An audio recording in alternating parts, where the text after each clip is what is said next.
Hello friends, welcome to my channel educate Bharat. कुछ friends ने मुझसे डिमांड की थी एनवायरनमेंट तथा ज्योग्राफी से संबंधित करंट अफेयर्स की। तो आज मैंने इसी टॉपिक पर 30 क्वेश्चंस का एक सेट बनाया है एनवायरनमेंट एंड ज्योग्राफी को ध्यान में रखते हुए। तो चलिए इन समसामयिक घटनाओं को हम पढ़ते हैं आपके उज्जवल भविष्य की कामना के साथ। क्वेश्चन नंबर 1 आपकी स्क्रीन पर है। भारत ने मई 2025 में भारत फोरकास्टिंग सिस्टम बीएफएस क्यों लॉन्च किया? ए समुद्री सुरक्षा बेहतर करने के लिए, बी कृषि उपज अनुमान के लिए, सी उच्च रेजोल्यूशन मौसम अनुमान के लिए, डी पृथ्वी के भूगर्भीय अध्ययन के लिए। भारत ने मैनोज मौसम पूर्व प्रणाली भारत फोरकास्टिंग सिस्टम बीएफएस को लॉन्च किया ताकि 6 किलोमीटर ग्रिड पर मौसम की सटीक भविष्यवाणी की जा सके। यह अल्प और मध्य अवधि के मौसम पूर्वानुमान को अधिक प्रभावी बनाता है। ऑप्शन नंबर सी सही है। साल 2025 को third hottest year on record क्यों कहा जा रहा है? ए मानव गतिविधियों से ग्रीन हाउस गैस में वृद्धि, बी समुद्री ज्वालामुखियों की सक्रियता, सी सूर्य की कांति में वृद्धि, डी ओजोन परत पूरी तरह बहाल।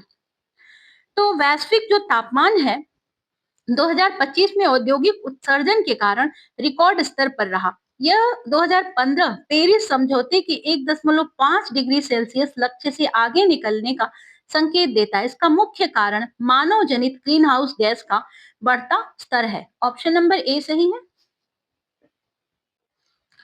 निम्न में से किस शहर का air quality index Q I 2025 में खराब प्रदर्शन के लिए चर्चा में रहा? A Mumbai, B Bhopal, C Kolkata और डी चेन्नई।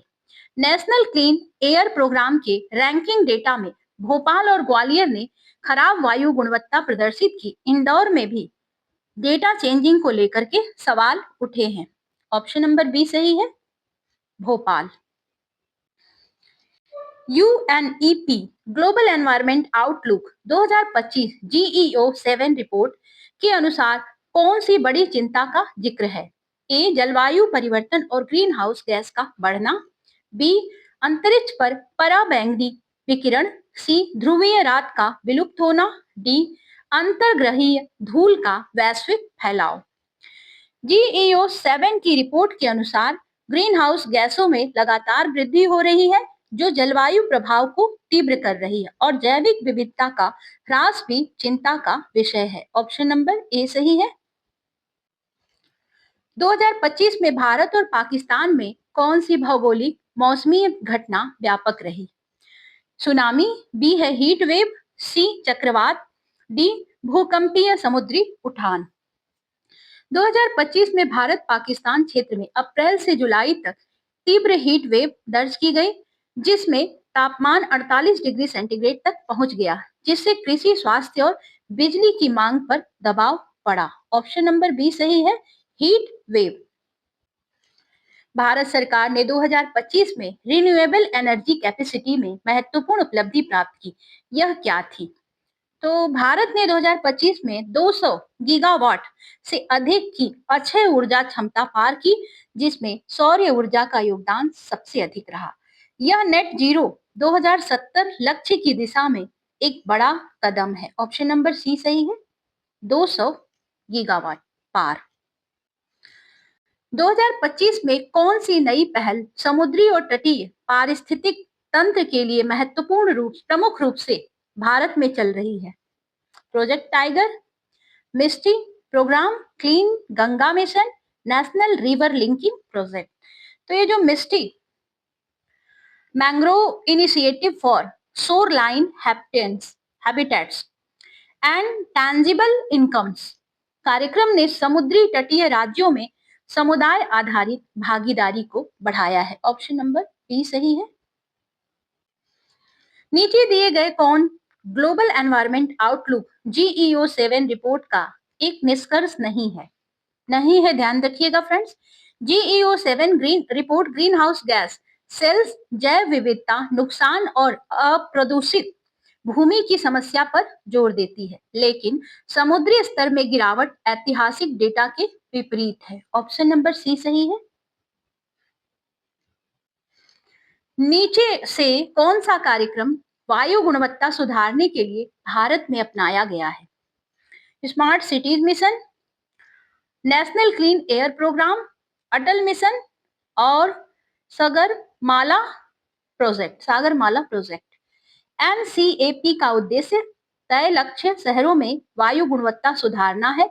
हालिया रिपोर्ट कई शहरों की कड़ी समीक्षा के लिए सलाहकार समितियां बनाई गई हैं। ऑप्शन नंबर बी सही है। भारत की रिन्यूएबल एनर्जी ट्रांजिशन में सौर ऊर्जा का अनुपात लगभग कितना है? तो 2025 तक अक्षय ऊर्जा क्षमता में सौर ऊर्जा 55% से अधिक का योगदान देती है, जिसने कुल रिन्यूएबल मिक्स में अग्रणी भूमिका निभाई है। ऑप्शन नंबर सी सही है। 2025 में भारत और पाकिस्तान में तापमान 48 डिग्री सेंटीग्रेड पहुंचने के साथ हीट वेव किस कारण से स्पष्ट रूप से चिंताजनक थी? 2025 के भारत पाकिस्तान हीट वेव में अप्रैल से जुलाई तक तापमान सामान्य से अधिक रहा, ऊपर 48 डिग्री सेंटीग्रेड से ऊपर पहुंच गया। यह मौसम पैटर्न से तेज और लंबे समय तक रहा, जो जलवायु परिवर्तन और ग्रीन हाउस गैस प्रभाव से जुड़ा माना गया। ऑप्शन नंबर बी सही है। जलवायु परिवर्तन की के कारण बढ़ती तीव्रता। अगला क्वेश्चन है, भारत ने 2025 में global forest resources assessment GFRA report में विश्व में फॉरेस्ट एरिया के मामले में कौन सा रैंक हासिल किया? FAO GFRA 2025 रिपोर्ट के अनुसार भारत ने टोटल फॉरेस्ट एरिया में वैश्विक स्तर पर 9वां स्थान प्राप्त किया है और भारत की वन प्रबंधन नीति और एक पेड़ एक माह जैसी पहल को इसका श्रेय दिया जा रहा है। ऑप्शन नंबर सी सही है। भारत की पहली make in India green hydrogen plant कहाँ स्थापित की गई है? तो 31 जुलाई 2025 को गांधीनगर कैंडिला पोर्ट पर भारत की पहली make in India green hydrogen plant स्थापित की गई है और यह नेट जीरो 2070 लक्ष्य की दिशा में एक महत्वपूर्ण पहल है। ऑप्शन नंबर ए सही है। निम्न में से कौन सा प्रदूषण नियंत्रण कार्यक्रम वायु गुणवत्ता सुधारने के लिए भारत में लागू है? एनसीएपी का उद्देश्य शहरों में वायु गुणवत्ता में सुधार करना है। हालिया रिपोर्टों में कई शहरों को इसमें शामिल किया गया है, लेकिन कार्यक्रम की पहुंच अभी और सुधार की आवश्यकता रखती है। ऑप्शन नंबर बी सही है। भारत के national clean air programme NCAP लगभग कितने प्रतिशत शहर शामिल हैं, जैसा हाल ही में रिपोर्ट में बताया गया है? CREA की रिपोर्ट के अनुसार एनसीएपी में शामिल शहर केवल 4% है, जबकि 44% शहरों में प्रदूषण साल भर बना रहता है। यह वायु गुणवत्ता की निगरानी और सुधार के लिए व्यापक विस्तार की आवश्यकता को दर्ज कराता है। ऑप्शन नंबर ए सही है। 2025 में मध्य प्रदेश के किस शहर को वायु गुणवत्ता रैंकिंग में खराब प्रदर्शन के लिए रिपोर्ट किया गया? तो भोपाल और ग्वालियर दोनों की वायु गुणवत्ता खराब पाई गई है और उन्हें एनसीएपी में कमजोर प्रबंधन प्रदर्शन के लिए के रूप में सूचीबद्ध किया गया है। इंदौर में डेटा से छेड़छाड़ के आरोप भी सामने आए हैं। ऑप्शन नंबर डी सही है। बी और सी भोपाल और ग्वालियर दोनों शहर हैं। फ्रेंड्स, इनमें से अगर आपको किसी भी प्रश्न का उत्तर आता है तो आप कमेंट बॉक्स में जरूर लिखें। इससे मुझे पता चलेगा कि कौन सा स्टूडेंट ऐसा है जिसकी तैयारी पहले से है और मैं ये जानना चाहती हूँ कि बच्चे किस स्तर पर है। 2025 में भारत ने रिन्यूएबल एनर्जी कैपेसिटी में सबसे बड़ा अतिरिक्त योगदान किस स्रोत से प्राप्त किया? तो 2025 तक भारत की कुल अक्षय ऊर्जा क्षमता 200 गीगावाट पार हो गई और सौर ऊर्जा का योगदान लगभग 55% से अधिक था। यह स्थिति अक्षय ऊर्जा में सौर ऊर्जा के मजबूत प्रभाव को दर्शाती है। ऑप्शन नंबर सी सही है। सौर ऊर्जा। मिस्टी मिस्टी प्रोग्राम भारत में किस पारिस्थितिक तंत्र के संरक्षण के लिए प्राथमिक रूप से संचालित है? तो मिस्टी जो कार्यक्रम है तटीय पारिस्थितिक तंत्र और मैंग्रोव सोरोलाइन क्षेत्रों के संरक्षण के लिए समुदाय आधारित पहल है। इसे तटीय जैव विविधता और स्थानीय आजीविका को सहारा मिलता है। ऑप्शन नंबर सी सही है। भारत का कोई क्षेत्र 2025 में यूनेस्को के वर्ल्ड नेटवर्क का बायोस्फीयर रिजर्व में जोड़ा गया। यह किस प्रकार का क्षेत्र था? तो 2025 में भारत का cold desert biosphere reserve UNESCO द्वारा विश्व नेटवर्क में शामिल हुआ, जो हिमाचल प्रदेश में स्थित है। यह जैव विविधता संरक्षण में भारत का एक महत्वपूर्ण योगदान है। ऑप्शन नंबर बी सही है। भारत में पहली हाइड्रोजन पावर्ड रेल कोच का परीक्षण कब हुआ? 15 जुलाई 2025 को, ध्यान रखिएगा, 15 जुलाई 2025 को भारत की पहली हाइड्रोजन पावर्ड रेल कोच का परीक्षण किया गया और यह स्वच्छ परिवहन प्रणाली की दिशा में एक महत्वपूर्ण तकनीकी कदम है। ऑप्शन नंबर बी सही है। 15 जुलाई 2025। भारत ने क्लाइमेट रिस्क एवं early warning systems CREWS initiative में किस क्षेत्र को जोड़कर सहयोग बढ़ाया? CREWS एक वैश्विक पहल है जो जलवायु जोखिम और प्रारंभिक चेतावनी प्रणालियों को मजबूत करती है। भारत ने इस मंच के तहत समुद्री तूफानों और तटीय चेतावनी संभावनाओं पर सहयोग बढ़ाया है ताकि आपदा प्रबंधन क्षमता मजबूत हो सके। ऑप्शन नंबर सी सही है। वर्ष 2025 में ग्लोबल विंड एटलस के अनुसार भारत के सर्वोच्च पवन ऊर्जा क्षमता वाले राज्य में कौन है? तो ग्लोबल विंड एटलस डेटा के अनुसार तमिलनाडु में पवन ऊर्जा उत्पादन की क्षमता बहुत अधिक है और यहाँ विस्तृत तटीय क्षेत्रों, उच्च वायु वेग का लाभ मिलता है जो पवन पार्कों के लिए बहुत ज्यादा उपयुक्त है। ऑप्शन नंबर सी सही है। विगत समय में आर्कटिक सी आइस एक्सटेंड, आर्कटिक समुद्री बर्फ की व्यापकता किस दिशा में चल रही है?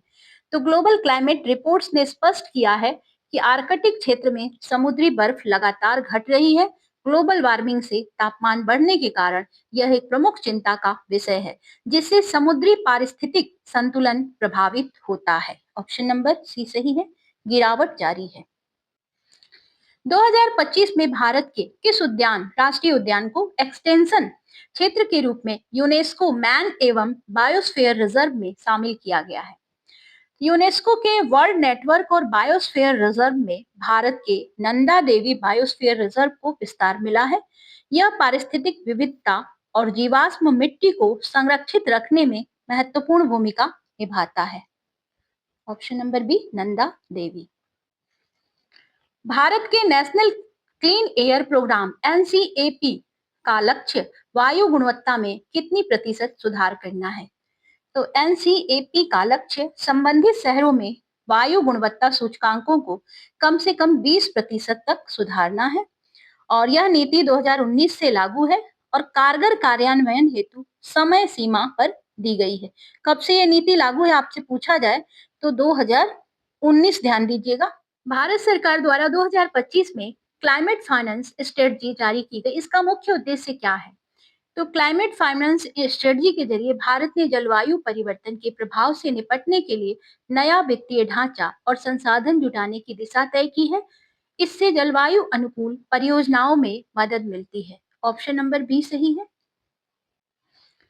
2025 में संयुक्त राष्ट्र की global environment outlook GEO-7 report ने किस दिशा में विशेष अलर्ट जारी किया?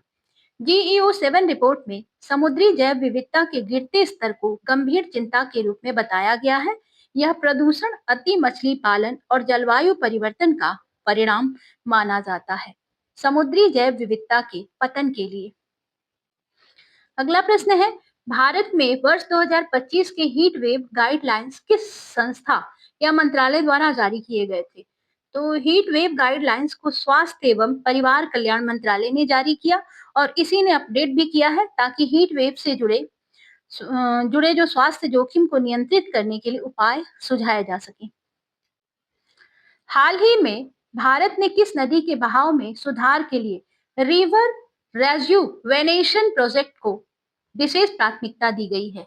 तो यमुना नदी के प्रदूषण और बहाव में सुधार करने के लिए सरकार ने कई पहलों की घोषणा की है, जिसमें रिवर रेजुवेनेशन प्रोजेक्ट को प्राथमिक स्तर पर लागू किया गया है।